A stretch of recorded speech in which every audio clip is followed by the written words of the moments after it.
This week on The Other Side, we ask, why do they bother? Do we really need more sittings of federal parliament? It only causes politicians to make laws and carry on like kids in a schoolyard.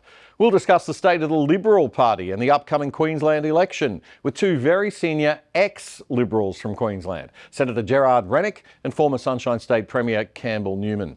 Elon Musk says the US election could be the last one in history if Kamala Harris wins. He explains why. And Harris's Vice Presidential running mate Tim Walz tries to argue that indeed he is a knucklehead. We're not kidding. We'll explain that in a second. And on a much more serious note, Israel and the escalating war. We'll look in depth at the arguments for why a ceasefire might not be a good or humanitarian thing. This is The Other Side.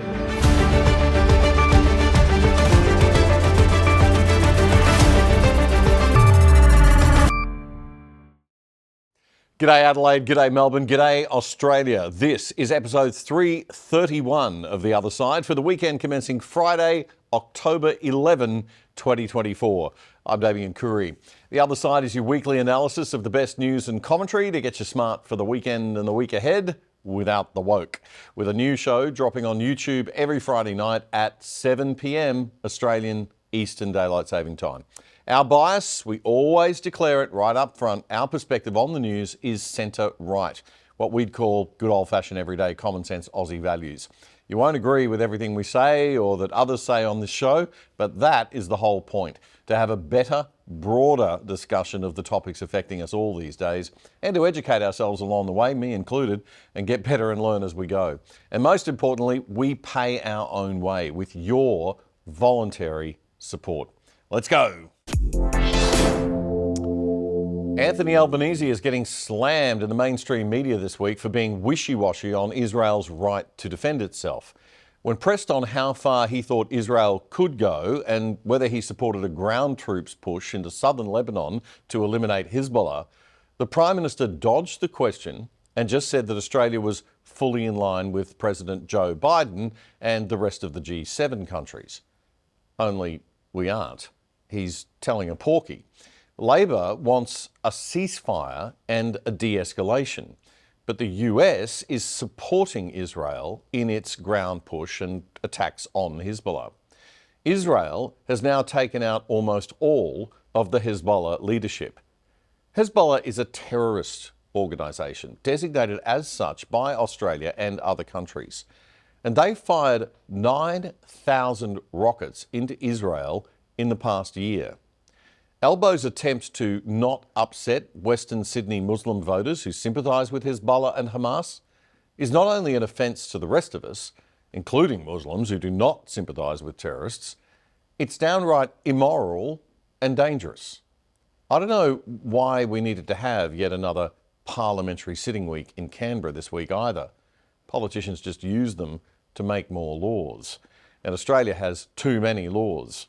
Have you ever noticed how laws are continuously made but rarely repealed? We should have a new rule that you can't make a new law or even a new rule or regulation in government or city councils unless you remove at least one old one. We're turning into a country run by control freak bureaucrats with piles and piles of laws, diminishing our freedoms more and more every single day. And I'm frankly getting sick of it. I suppose it gives the mainstream news journos something to report on and feel important about. But do we really care about the upper level HR issues inside the Parliament of Australia? I don't. I don't care about what's going on in the Deputy Prime Minister's office. I'm sorry, I just don't. Any more than I care about, we're all running businesses, we've all got companies, we all work for organisations, and they all have senior HR issues. They don't wind up on the front page of the paper. Why do we really also need to spend 1 second of our lives worrying about Albo's slip of the tongue, which offended some Tourette's sufferers? I say some Tourette's sufferers because many people wouldn't give a rat's if it wasn't for the grievance lobby. The comment may have been in bad taste, but he retracted it immediately. I'm not in the habit of defending Albo, by the way, and he came back and he apologised again later, as Channel 7's Sunrise show reported on Wednesday. Prime Minister Anthony Albanese is under fire this morning over a hurtful remark made during the heat of question time. The PM mocking Shadow Treasurer Angus Taylor, asking whether he has Tourette's syndrome. The idea that have you got Tourette's or something? I made comments that were unkind and hurtful. I knew it was wrong as soon as I made the comment. I apologised and I withdrew as soon as I said it. But it shouldn't have happened. And that should be it. Done and dusted. We know he's not really someone who wants to mock people with a disability. The political correctness, identity politics, controlled speech, everyone takes offence at every little thing mob are the babies on the other side of politics. And on this show, I seek the truth. I'm not going to buy into cheap political shots and political point scoring. But the Liberal Party will. They were happy to throw our values under the bus and waste taxpayer time and money to go for that cheap political point. The hypersensitivity of the modern era of political correctness is something the Liberal Party should fight against, not promote. But so many of the current Liberals are not smart enough for that, nor do they understand what they're supposed to be fighting for. Here's what the Coalition's Shadow Minister for Health, Senator Anne Ruston from South Australia, posted on X. Mocking a disability is no laughing matter. This is absolutely despicable behaviour from Albo. The Prime Minister must immediately apologise to the entire Tourette's community.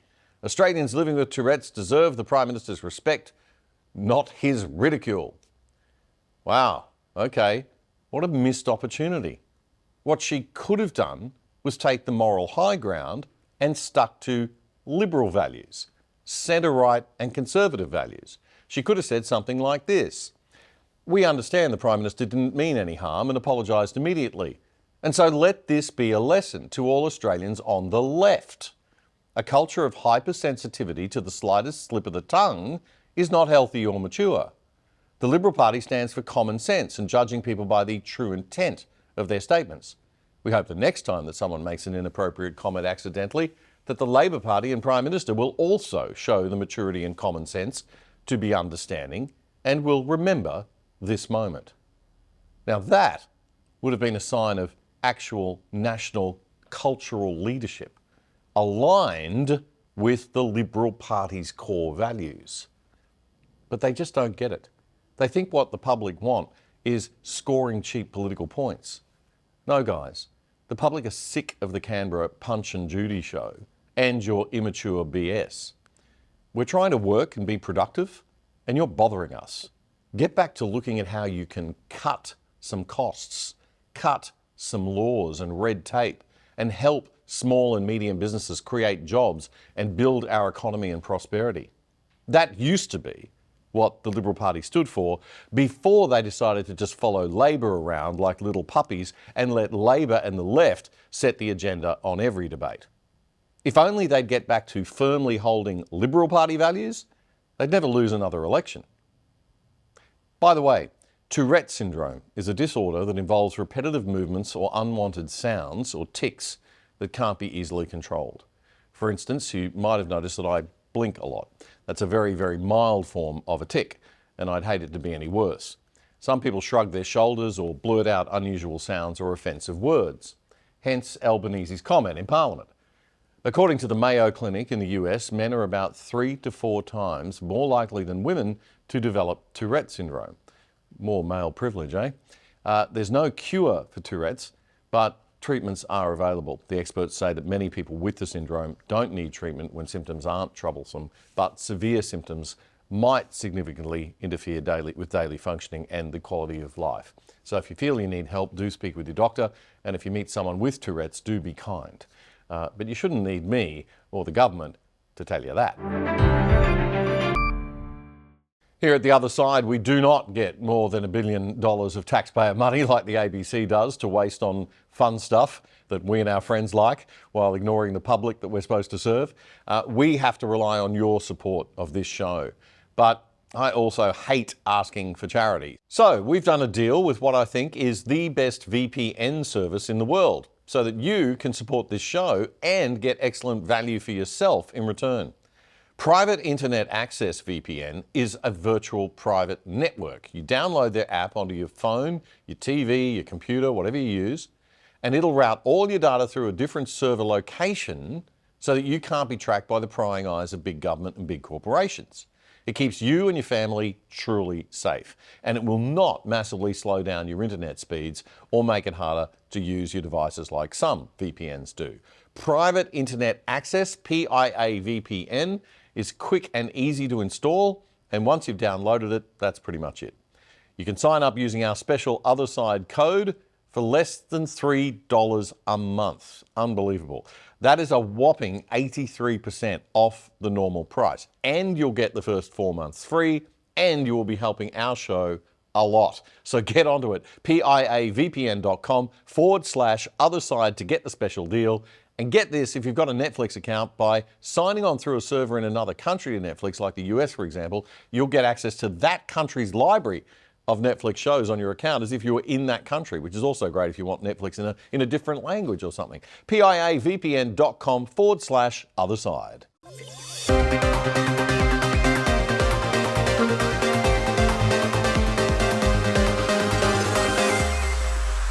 One of the things that worries me the most about the upcoming US presidential election is the apparent lack of confidence and faith that Americans have in their electoral voting system. It's a bit hard for Aussies to understand because we've got a pretty good system and a reputable organisation, the Australian Electoral Commission, that does a pretty good job, mostly. I do mean that. They drive candidates mad with rules and regulations, but they do keep the game pretty clean. And I'm not just being nice because they're exempt from criticism in the new misinformation and disinformation laws. Those laws haven't passed yet, thank God, so I could still criticise the AEC right now if I wanted to. I'm not kidding. I mean, that's really in Albo and Labor's new laws. No criticising the AEC. It's yet another reason why those laws are just so unbelievable. But anyway, back to the Yanks. Things are different there. The states run their elections. And people are worried about the millions of new migrants in the country, especially the illegal ones, voting. Apart from all the other ways that fraud could happen in the US election, it's very, very dangerous because confidence in elections is everything in a democracy. But it seems that even though the Republicans want to clean it up and require voter ID, the Democrats don't. You know, we hear the Democrats and Kamala Harris saying endlessly that Donald Trump is an existential threat to democracy. Then he got shot and they said, we better not say that anymore. Then they went right back to saying it again. But then he nearly got shot again. Now they still say it. In actual fact, you know, nobody seems to have proven that they're a bigger threat to the system of democracy and the institutions and America's conventions of law and politics than the Democrats. Their rampant political abuse of the criminal justice system to go after Trump on anything they could find in a witch hunt of lawfare, and they still failed, by the way. Their complete ignoring of even worse allegations against Joe Biden and his son, the suppression of the Hunter Biden laptop story right before the 2020 election, which no doubt had an impact on the result, really. It must have. Their hyping up of the January 6 protests at the Capitol building in 2021. All of those things prove that the threat to democracy, the threat to the republic, is coming more from their side. Far from Donald Trump being an existential threat to democracy, Elon Musk told Tucker Carlson this week that the threat from Harris and whoever behind her is far worse. If Trump doesn't win this election, it's the last election we're going to have.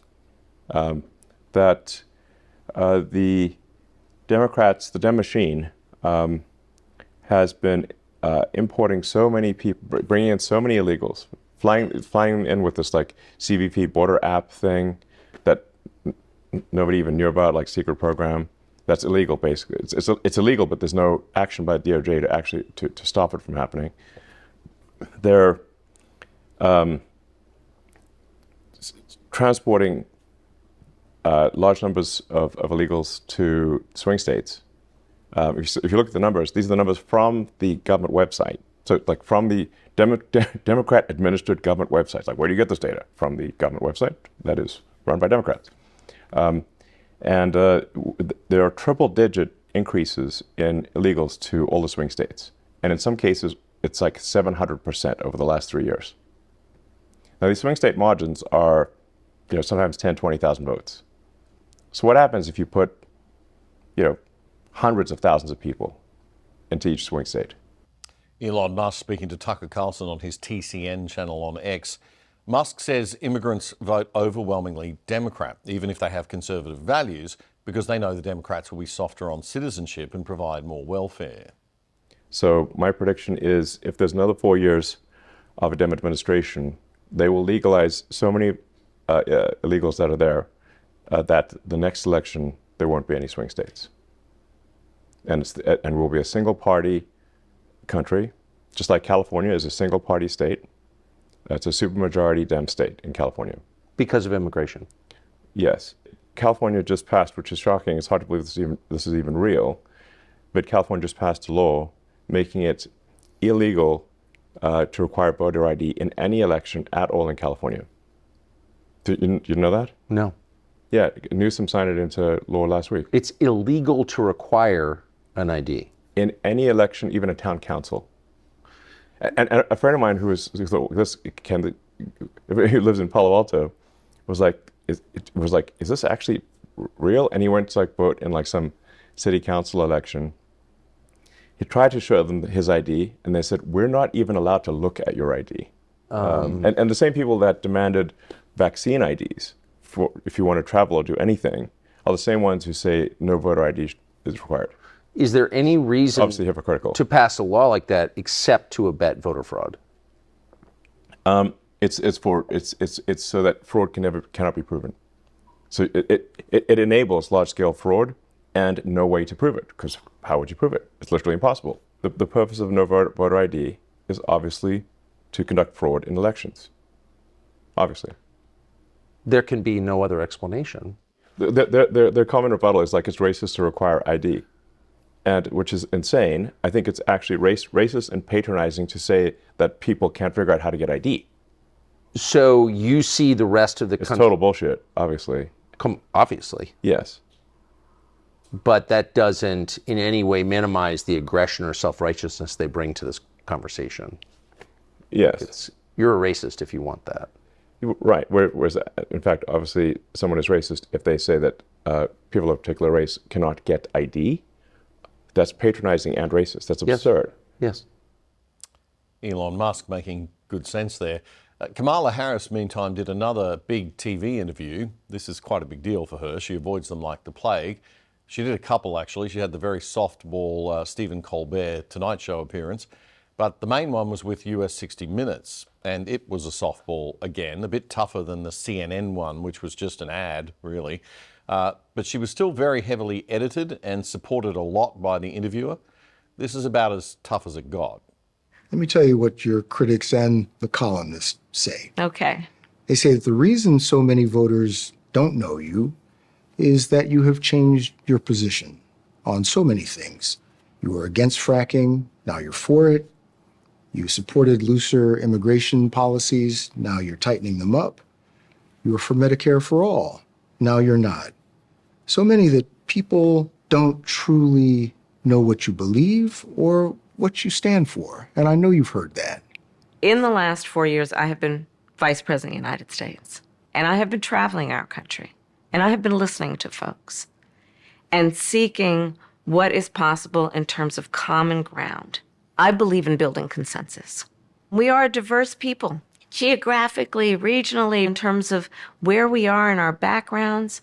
And what the American people do want is that we have leaders who can build consensus, where we can figure out compromise and understand it's not a bad thing, as long as you don't compromise your values, to find common sense solutions. And that has been my approach. Wow, okay, well, that answer had very little substance, practically none, and it was heavily edited. Imagine what the full answer would look like. She really is keen to make out that she isn't actually right now the vice president, to imply that she'll do things differently next time.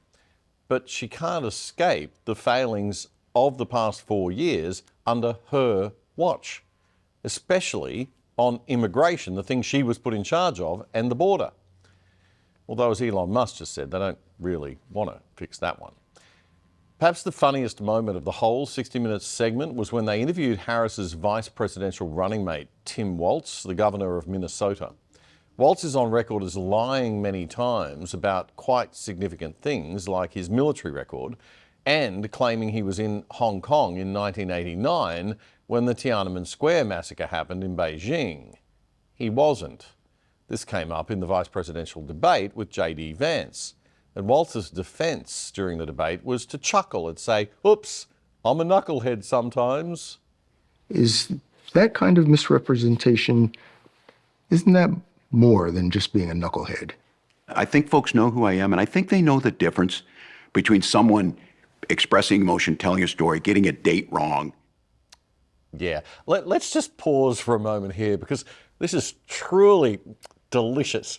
What we're witnessing may be a political TV interview first. This is a politician arguing that he is a knucklehead.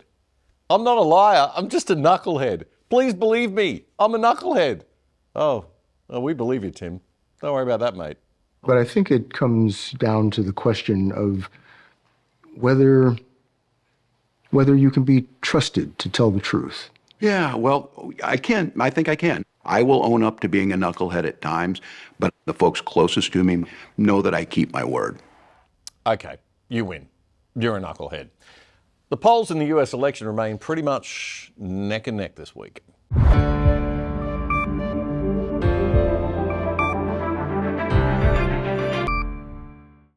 Well, a new piece in Spectator magazine this week has a look at the question of just how out of touch the bureaucrats in the Canberra bubble are from the rest of Australia. We saw in the Voice vote that Canberra voted 60-40 for the Voice. The rest of Australia voted 60-40 against the Voice.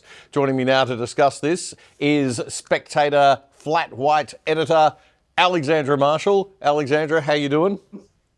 It's such a pleasure to be here today. So this article's a Rowan Dean piece that's just coming out in this week's edition of Spectator magazine. Essentially, what is Rowan's argument here?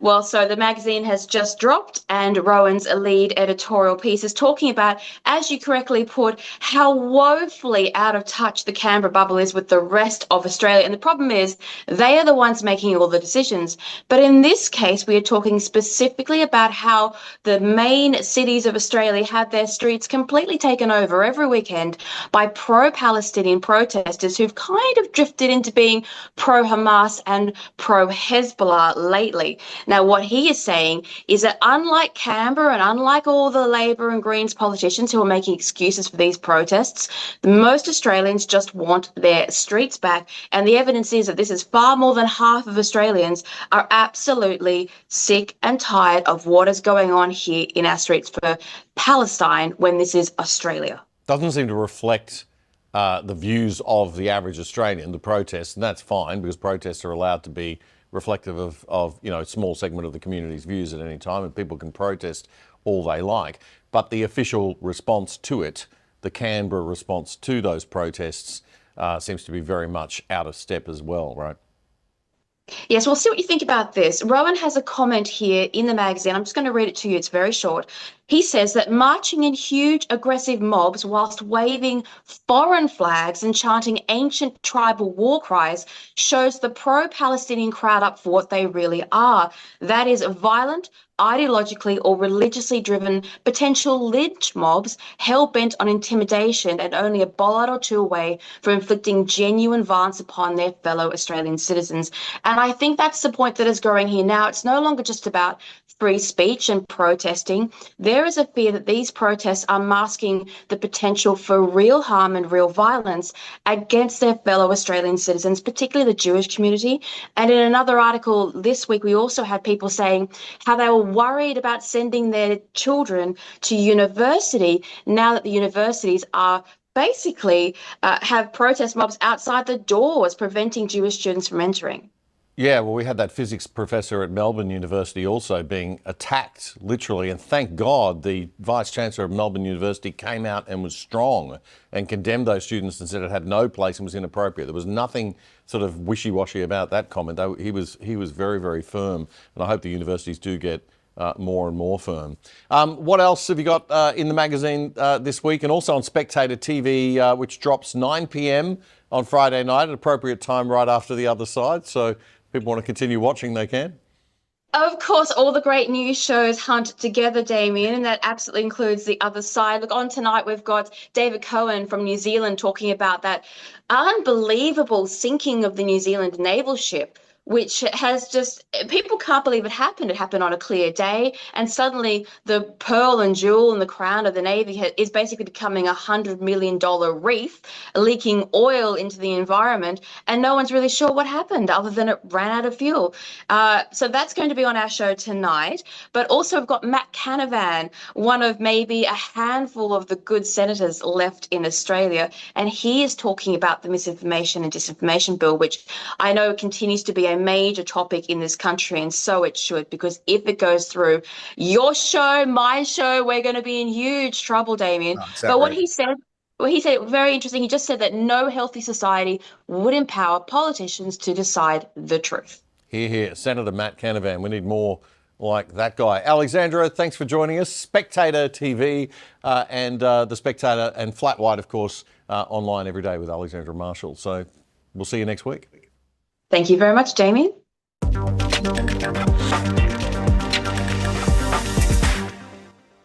While it's almost inevitable that the Liberal National Party in Queensland will win the upcoming October 26 election and become the first Liberal Conservative opposition to win back a mainland state government in Australia, many on the right side of politics are actually far from excited about the prospect. They view a win by David Crisafulli's LNP team in the Sunshine State as a hollow victory, at a somewhat undeserved reward for a modern Liberal National Party and coalition that has failed to stand up and fight for core classical Liberal and conservative values in a culture that's awash with left-wing ideas. Two people who definitely feel this way are former Liberals Campbell Newman and Senator Gerard Rennick. Senator Rennick was someone who stood up for core values, but he lost his place on the Senate ballot for next year's federal election for not towing the party line. He's now started his own party, People First. Mr Newman was the last LNP Premier of Queensland, kicked out of office in 2015 after just one term because many say he went too hard too fast on reform of the public sector and trying to cut back costs. 8 years later, and the state has plunged into obscene levels of debt, now owing more than $130 billion. And that's on the way to a forecast $188 billion by 2027. That's more than the federal government's debt used to be. It's around $75,000 per Queensland taxpayer. How do you feel about that, Queenslanders? Or $37,000 for every man, woman and child in the state. It's absolutely nuts. But of course, this isn't just Queensland. Victoria's even worse. And it's the state of all of Australia today, pretty much. And many people just don't realise it or understand what it actually means for us and our kids to be carrying so much government debt because of too much government waste and overspending. This week, I sat down with Mr Newman and Senator Rennick for a wide-ranging conversation on the state election and the state of politics and economy in our country. That interview will be available in full on Sunday night on our YouTube channel under the Other Side Extra playlist. There are now 3 playlists on our YouTube channel. The main one for all the weekly full Friday night 1-hour shows.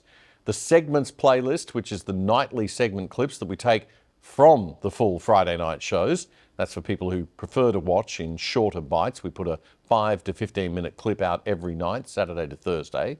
And now the new Other Side Extra playlist for our no-frills, long-form, podcast-style chats with interesting people on interesting topics, which we'll just do whenever we feel like it. And that's where you'll find this full discussion with Gerard Rennick and Campbell Newman dropping on Sunday night. Campbell Newman made the point in our interview that many Aussies don't really see the connection between the cost of living crisis and a lot of the social policies like net zero and its impact on energy prices. And he says the main reason that many Aussies don't understand that connection is because the Liberal and National parties don't explain it well.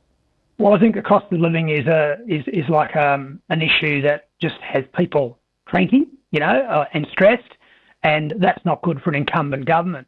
I mean, the vision that I would have for the state is that, and I'm in the Libertarian Party now, our candidates, and we've got 4 running for seats in southeast Queensland, our vision is that, this state should be the Texas of Australia. And what Jared has just said is exactly the potential of this state, which is being held back by government and by regulation. The important thing, though, in the campaign is where's that sort of positive story from the LNP, that sort of vision. It's not there. And then the other thing the LNP aren't doing is they're not joining, and no politician really seems to be doing it at the moment, they're not joining the dots for people that high taxes and charges from the state government, while you don't actually see a tax bill yourself on your PAYG tax, they actually do significantly increase your cost of living. So, for example, all this crazy net zero stuff and the rush to renewables has meant that electricity prices have gone up. So on one hand, the price of electricity has gone up. And those, by the way, the electricity supply industry in Queensland is owned by the government. And so they're raping and pillaging you here, but then he gives you, because there's an election on $1,000 over here. It's just completely fraudulent. The price of a cup of coffee, a loaf of bread, is influenced by the land tax on the premises where that retail outlet operates. That's there, and we should be making the case to Queenslanders, listen, bad government that wastes money has to put up taxes and charges far higher than they need to be, and that actually is impacting on your cost of living. The Queensland state budget just for this year has already blown out by $9 billion from about 70 billion to 80 billion. That's a whopping 13%, and that's sure not helping that accumulating massive debt. And let's not even discuss Victoria. Senator Gerard Rennick gave us his view of how he thinks the Queensland election between incumbent Labor Premier Stephen Miles and the LNP opposition leader David Crisafulli will pan out. I think it's more than likely that Crisafulli would win. Is that the ideal situation we want? No, it's not, because we've seen David have been very weak in upholding the party values, in particular when he didn't oppose the treaty last year in Cairns.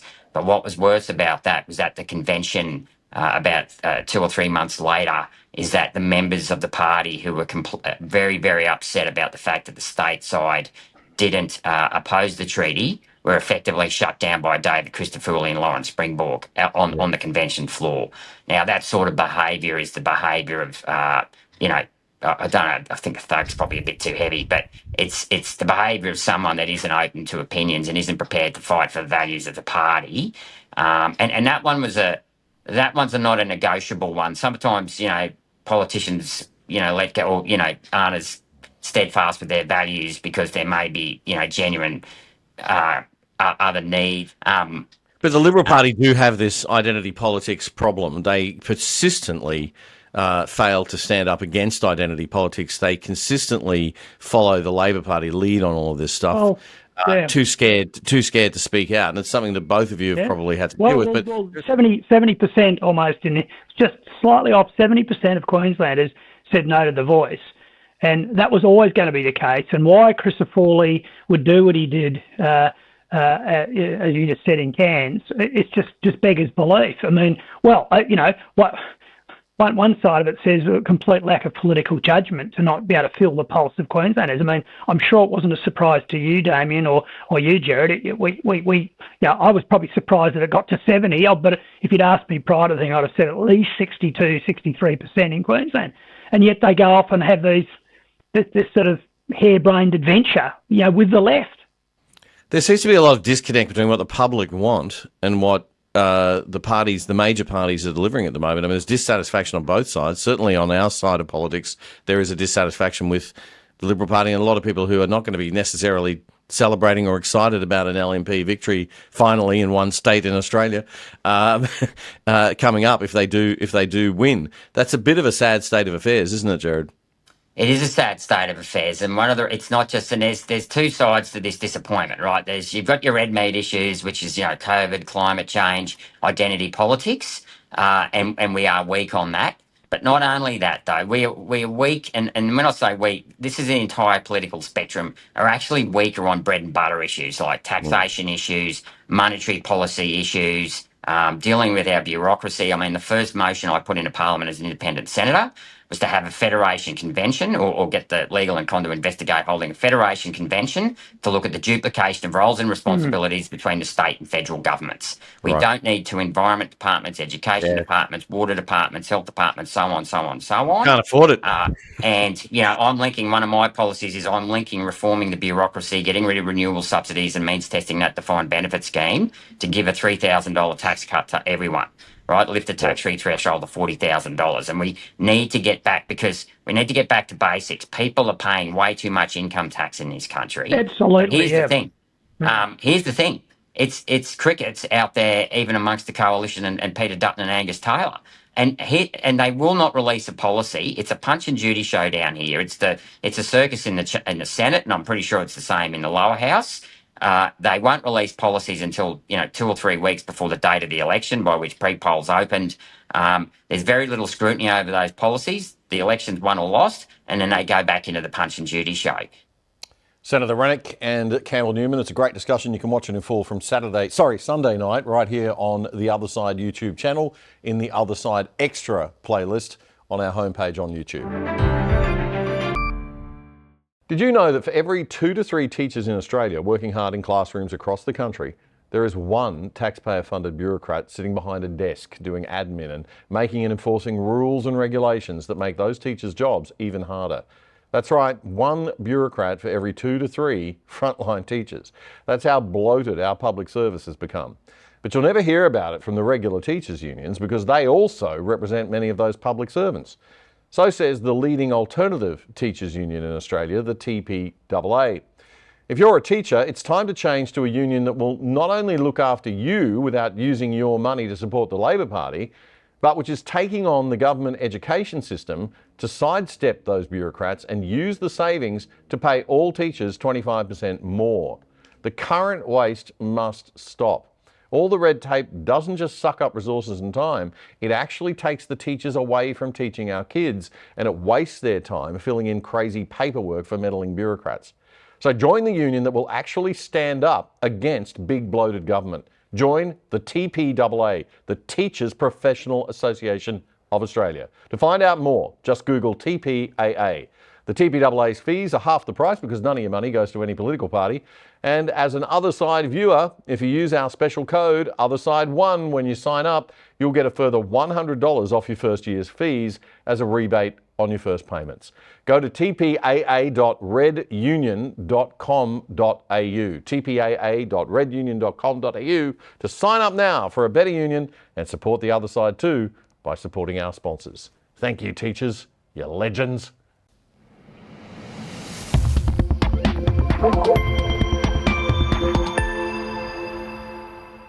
One of the best comments I've seen all week on the situation in the Middle East and the protests in Australia comes from the director of the Centre for Nuclear Non-Proliferation and Disarmament at Australian National University, Ramesh Thakur. Professor Thakur has appeared on our show in the past and is also a former Assistant Secretary General of the UN. He wrote in a comment on the Wall Street Journal's website that he's amazed how many Australians and other Westerners seem to have forgotten 3 simple truths.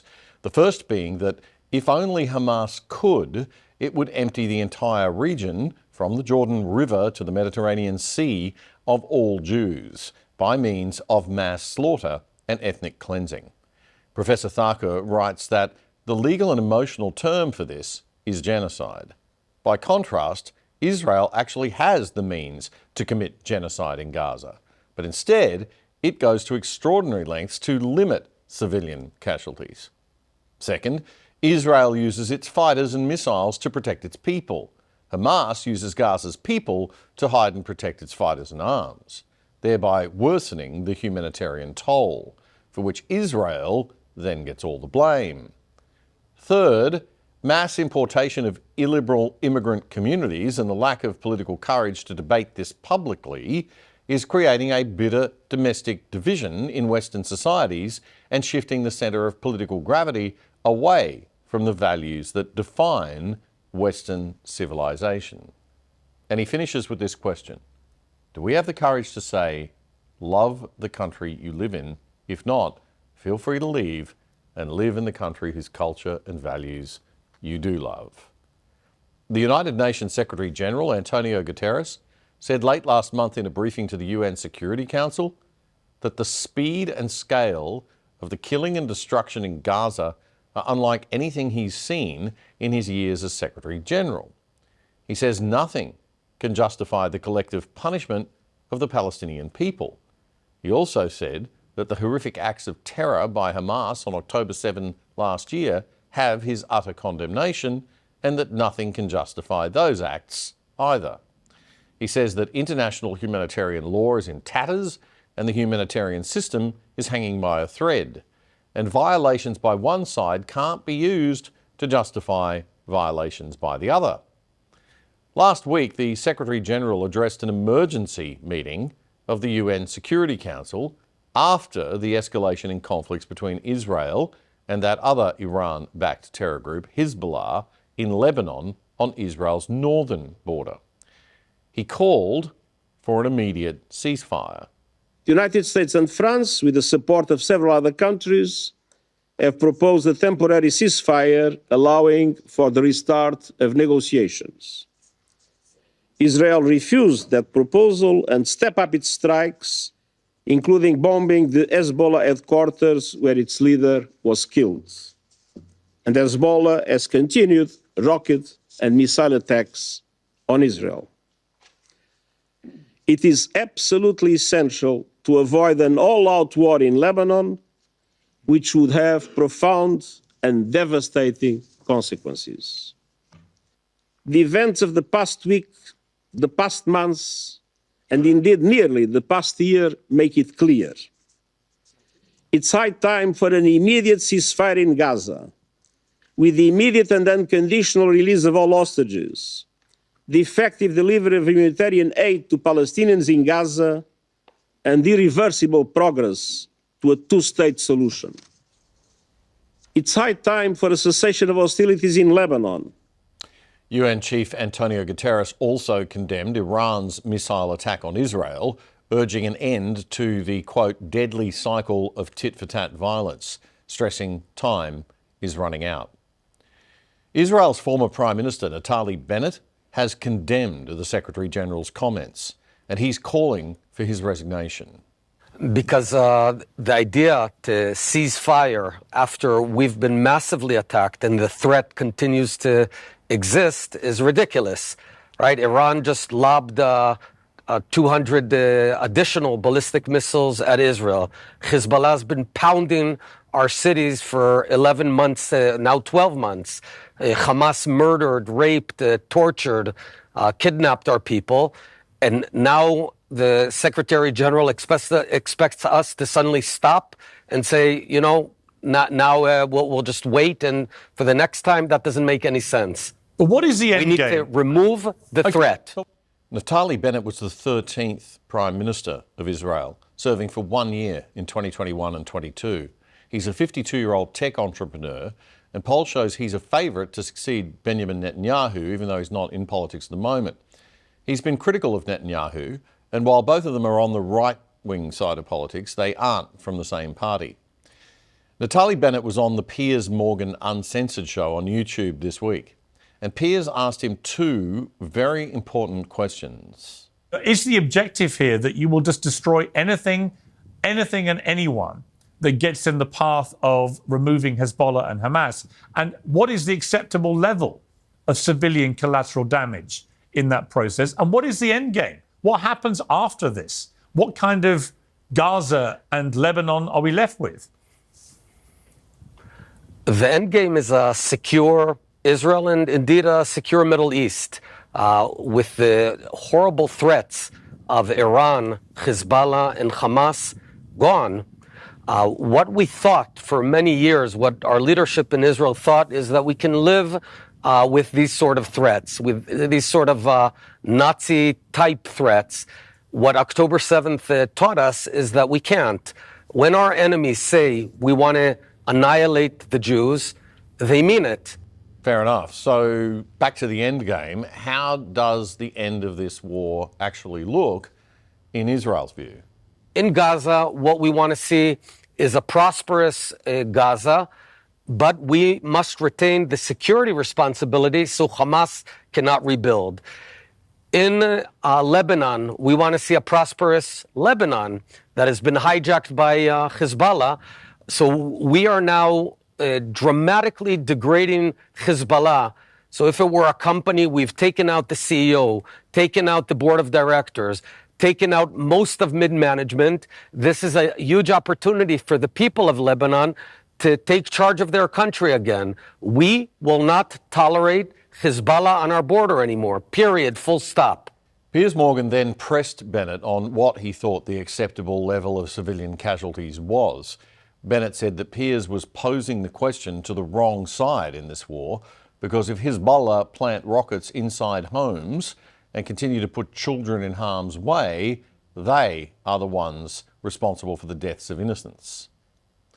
It is very easy for us to sit back and say that the UN Secretary-General's comments sound nice and that a ceasefire would be good. But what then? Negotiations?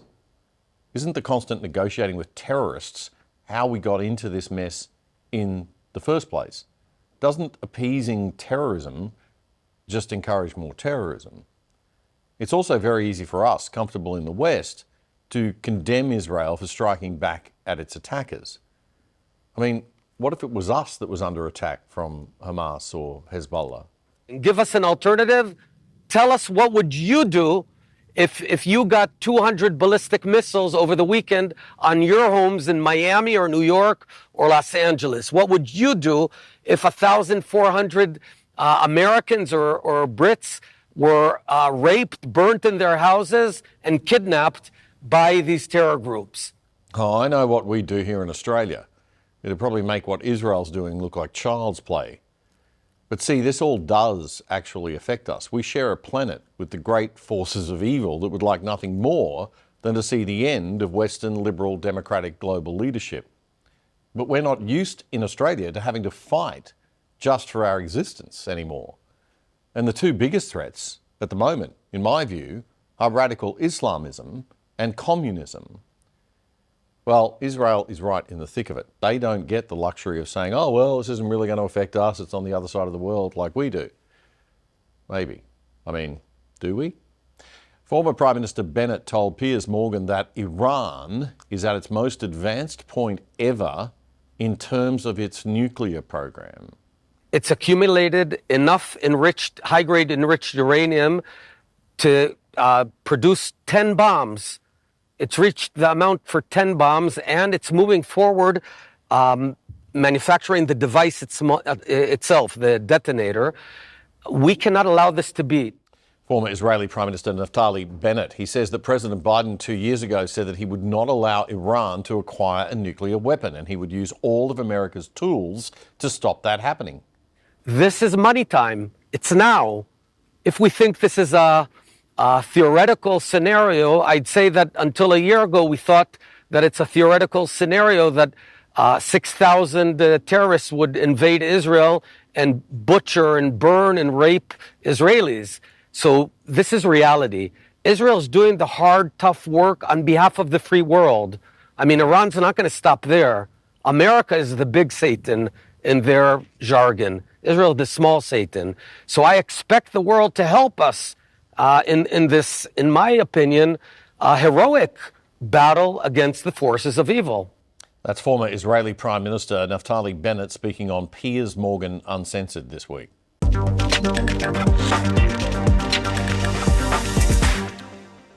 The thing that amazes me about the people marching in the streets in Australia and other cities around the Western world on Monday, chanting pro-Palestinian slogans if they aren't Palestinian, is how they can be so certain of their views in such a complex conflict. We all know Israel hasn't acted perfectly throughout history, but how on earth could you be so detached from any kind of humanity and reality itself that you could march to condemn and blame Israel alone for the consequences of its retaliation? So confident that it's all Israel's fault, and especially to do the march on October 7 anniversary. Everyone has the right in Australia to freely express their views and protest peacefully. but do it tastefully and time appropriately, or cop the criticism you deserve. One of my favourite podcast and video shows is Trigonometry. Its co-host, Konstantin Kisin, expressed the way that a lot of us in Australia probably feel about this whole thing. It's not a conflict I studied at university or read about extensively. People on both sides who care passionately about this issue find it hard to believe, but in truth, most people are like this. That's right. I was, 100%. Instead, I read, watched, and listened to the endless commentary, debates, and discussions to understand what people on various sides were saying. Having gathered those perspectives, I then did my best to apply first principles thinking to the arguments I heard. Thinking from first principles means stripping whatever you're trying to analyze down to its core and working back from there. In this new video, Konstantin announces that he's now off the fence on the war and goes on to explain why. It's an excellent video and I strongly suggest watching it in full. It's on Trigonometry's channel on YouTube. If we take 9/11, the most impactful terrorist attack in living memory, which shook the world's dominant superpower to its very core, we see that 2,977 people were killed in a country of 285 million people. So on a per capita basis, as far as terrorist attacks go, October 7 was equivalent to 12 9/11s, before accounting for the hostages taken and killed since. So the obvious question is, if thousands of armed Mexicans had penetrated the southern border of the United States, killed 36,000 Americans, and dragged off thousands of hostages, how would America have reacted? Would there still be a Mexico to speak of? Whatever your view of the history of this conflict, I believe the logic of this is impenetrable. However, there are some persuasive arguments from the anti-Israel camp which are aimed at contextualizing October 7th. Let's look at them. And he does throughout the rest of the video. 4 main points, in fact. The first of which is that history didn't start on October 7. Israel is an illegitimate state that was created because land belonging to Palestinians was taken by Western powers and given to European Jews, the Ashkenazi Jews fleeing the Holocaust. If we believe every pro-Palestinian claim and accept that Israel was created through the forced placement of European Jews in a foreign land by Western powers, we must look for a comparable situation in which a country was created through some form of displacement of the native population. Most of you live in such a country. The United States, Australia, New Zealand, and Canada are all the products of invasion, colonization, and brutal conquest. If you go back far enough, so is almost every other country in the world. Like it or not, Israel exists. It's home to over 9 million people. The idea that they would, could, or should accept the destruction of what is now their country is absurd. The United States government would not tolerate missile strikes and terrorist rampages from Native American reservations. Neither would any government of any country under any circumstances. I can see the reason why the left and the indigenous radical left movement are so aligned with the Palestinian movement now. From the river to the sea, and always was, always will be, are linked. The leftists never miss an opportunity to hijack someone else's cause. Anyway, one of the other 3 common arguments against Israel that Konstantin explores is the idea that Israel's attacks are indiscriminate and designed to inflict civilian casualties. This is actually the simplest argument of the 4 to address because it is an empirical matter. The war in Gaza is not the first conflict in human history. We can compare the ratio of combatant to civilian deaths in this war to others. What happens when we do? Historically, urban warfare operations result in a casualty ratio of 9 civilians for every 1 enemy fighter killed. In Gaza, it is 2 to 1. In other words, despite the deliberate attempts by Hamas to increase the number of civilian casualties, Israel has been extraordinarily successful in reducing them. This doesn't mean that there won't be incidents in which innocent Palestinians are killed, and, as in any war, there will likely be war crimes committed by both sides. But overall, the numbers don't lie. If you need further evidence that claims of Israel's indiscriminate attacks are nonsense, just look at the way various commentators reacted to what has been dubbed Operation Grim Reaper. Thousands of Hezbollah pages were rigged with explosives and then detonated simultaneously, killing and injuring thousands of terrorists and a small number of bystanders. The pages in question were not picked at random. Israel specifically selected a batch of senior Hezbollah operatives. And still, people like Humza Yousaf, Scotland's former First Minister, complain about Israel's indiscriminate attacks. This was, definitionally the most precise, targeted and surgical large-scale anti-terrorist operation in human history. That's Trigonometry's Konstantin Kisin there with what I think is an incisive, objective, open-minded, good faith analysis of the facts of the current war, which makes me really wonder why there's so much uncertainty about. Are we being brainwashed by anti-Israel propaganda? I'm sick of people making me feel bad for supporting Israel in this war. I have considered the history, thanks, and I'm most concerned about our present and future peace and prosperity.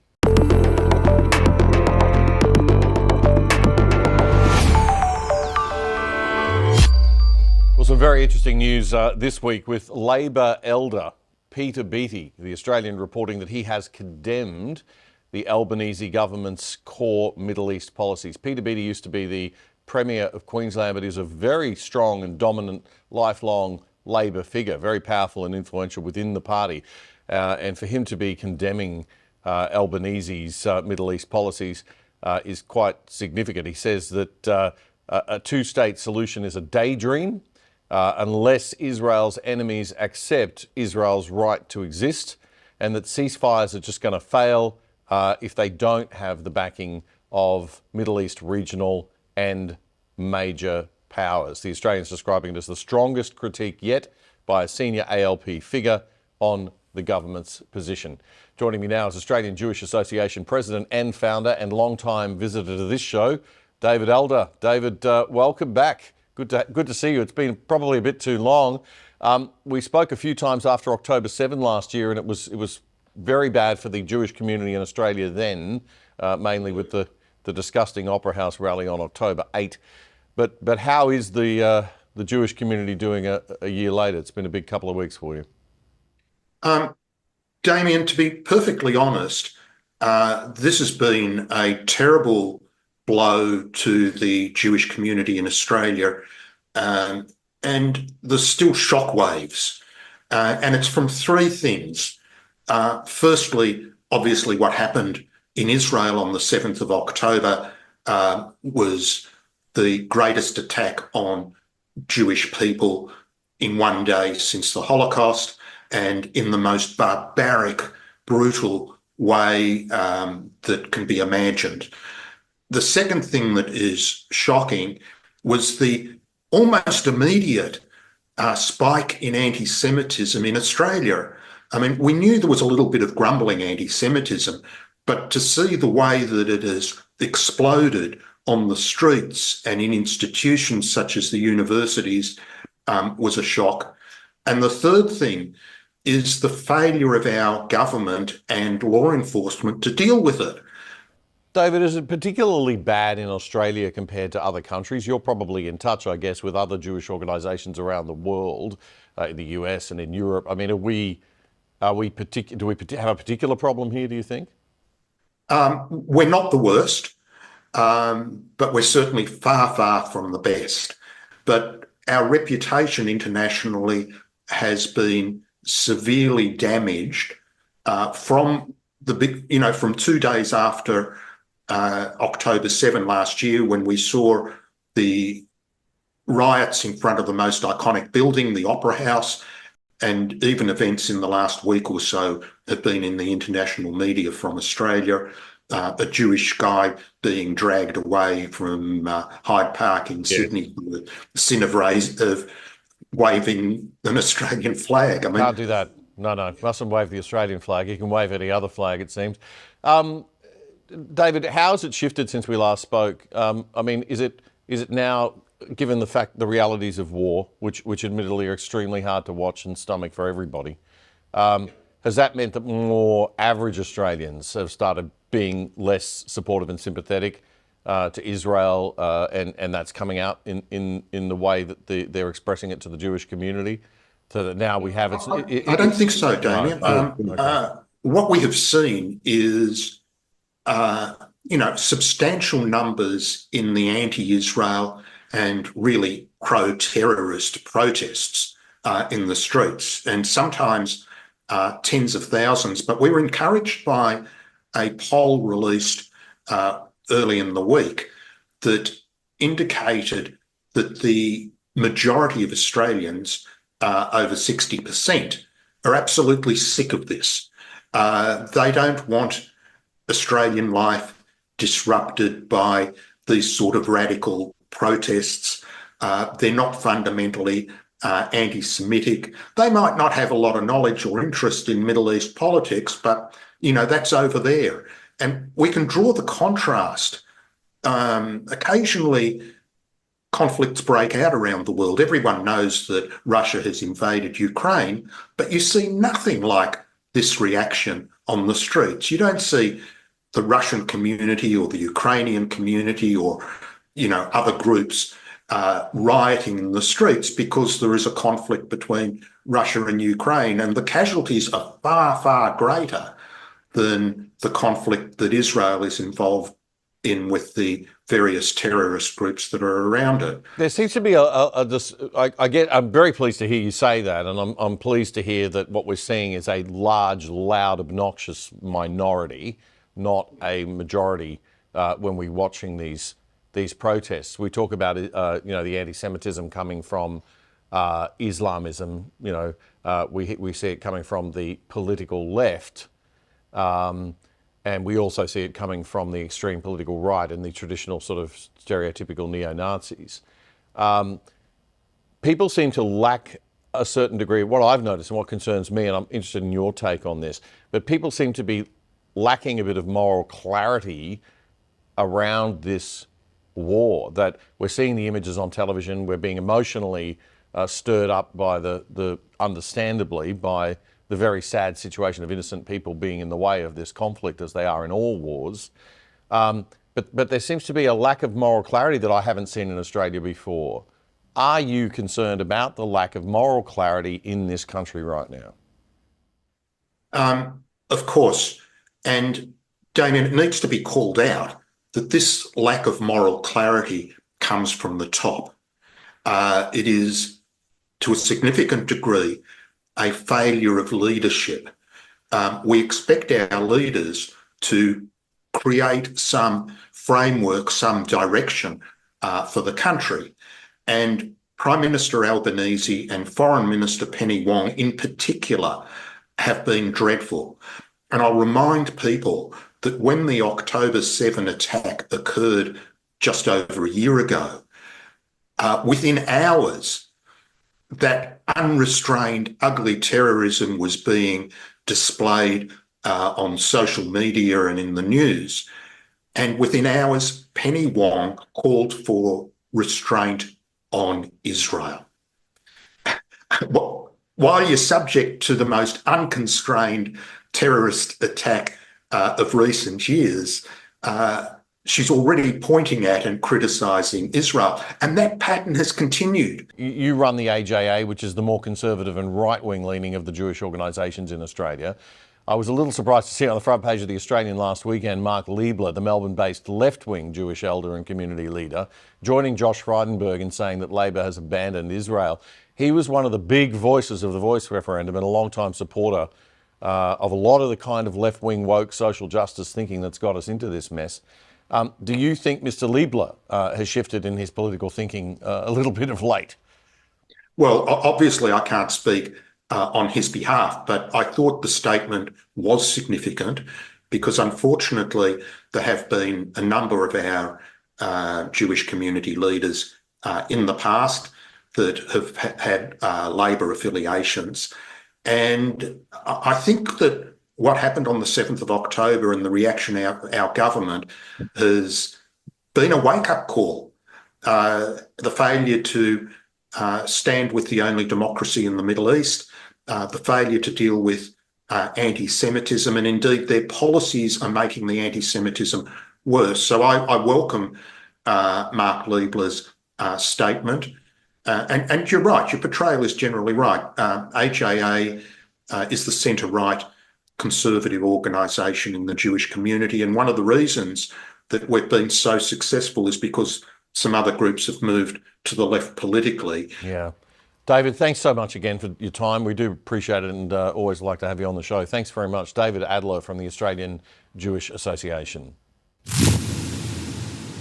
You can catch us here on The Other Side every Friday night from 7 p.m. on YouTube. If you'd like to support us, the best way is to support our sponsors, and one of them is Public Internet Access. PIAVPN.com/otherside to get 83% off your internet security.